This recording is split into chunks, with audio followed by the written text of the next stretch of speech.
Hey guys, welcome to my YouTube channel. In this video I will tell you about how to game share on Xbox Series X and S. Step 1, if you want to play a friend's library of games, you will need to input their account details.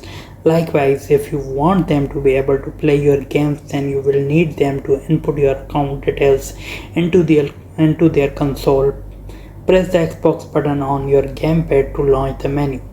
Step 2, now navigate to the Profiles and System tab and select Add or Switch. Step 3, when asked who are you, click Add New. Step 4, sign in with your friend's Microsoft account on your console.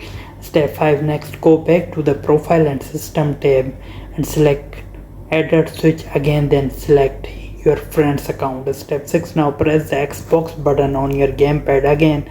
As before, go to Profile and System, but this time select Settings. Step 7, select General in the left hand menu and select Personalization. Step 8, now select My Home Xbox. Step 9, finally click Make this my home Xbox.